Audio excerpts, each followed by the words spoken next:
আচ্ছা, আপনার সাথেও কি কখনো এমন হয়েছে পরীক্ষার আগের রাতে পুরো অধ্যায়টা খুব ভালো করে পড়ছেন, কিন্তু পরীক্ষার হলে প্রশ্নপত্র আসতেই সব গুলিয়ে গেল, চেনা উত্তরটাও মনে পড়ছে না? যদি উত্তর হ্যাঁ হয়, তবে আজকের ভিডিওটি আপনার জন্য। বিজ্ঞান বলছে আমাদের মস্তিষ্ক কিছু ভুলের জন্য একটি নির্দিষ্ট প্যাটার্ন ফলো করে, যাকে বলে ফরগেটিং ক্রিউব। কিন্তু আজ আমরা এমন 3টি বৈজ্ঞানিক ট্রিক জানব যা ব্যবহার করলে পড়া সরাসরি আপনার পার্মানেন্ট মেমোরিতে সেভ হয়ে যাবে। আর এর মধ্যে 3 নাম্বার ট্রিকটি ফলো করে আমি নিজেও অনেক ভালো রেজাল্ট পেয়েছি। তাই আজকের ভিডিওটি একদম শেষ পর্যন্ত দেখুন। Trick number 1, ফেমাইন technique. আমাদের প্রথম ট্রিকটির নাম ফেমাইন টেকনিক। নোবেল জয়ী পদার্থবিজ্ঞানী রিচার্ড ফেমাইন এই পদ্ধতি আবিষ্কার করেন। এর মূল কথা হলো, কোনো বিষয়ে আপনি কতটা ভালো বোঝেন তা প্রমাণ করতে হবে আপনি সেটা কত সহজে অন্যকে বোঝাতে পারছেন। কিভাবে করবেন? আপনি যখন কোনো কঠিন বিষয় বা সূত্র পড়বেন, পড়া শেষে ভাবুন আপনার সামনে 8-10 বছরের একটি ছোট বাচ্চা বসে আছে। এবার তাকে একদম সহজ ভাষায় কোনো কঠিন শব্দ ব্যবহার না করে বিষয়টি বুঝিয়ে বলুন।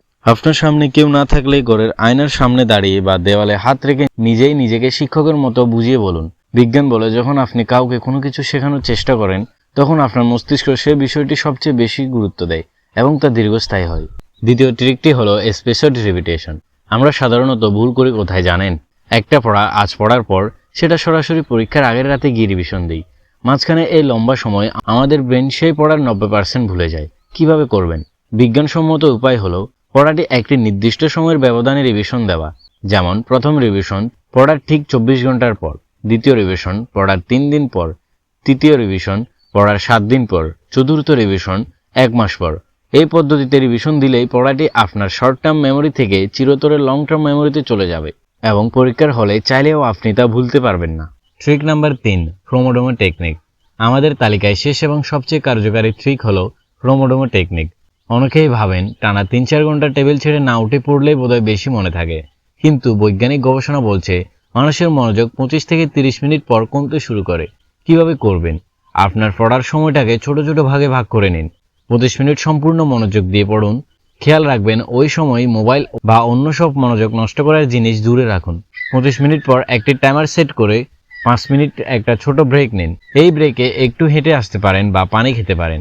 এই 25 মিনিট পড়া এবং 5 মিনিট ব্রেকের পুরো প্রক্রিয়াটিকে বলা হয় একটি প্রোমোডোমো। এভাবে 4টি প্রোমোডোমো শেষ করার পর 20 মিনিট থেকে 30 মিনিট একটি বড় ব্রেক নিন। এতে আপনার মস্তিষ্ক ক্লান্ত হবে না এবং পড়া দ্রুত মুখস্থ হবে। তাহলে আজ থেকে এই 3টি ট্রিক অ্যাপ্লাই করা শুরু করুন এবং আপনার পড়াশোনায় কী পরিবর্তন আসছে তা আমাদের কমেন্ট করে জানান। ভিডিওটি ভালো লাগলে লাইক দিন এবং আপনার বন্ধুবান্ধবের সাথে শেয়ার করুন। আরও পড়াশোনা বিষয়ক এমন দারুণ সব ভিডিও নিয়মিত পেতে স্মার্ট স্টাডি বিডি চ্যানেলটি সাবস্ক্রাইব করে রাখুন। সবাই ভালো থাকবেন, ধন্যবাদ।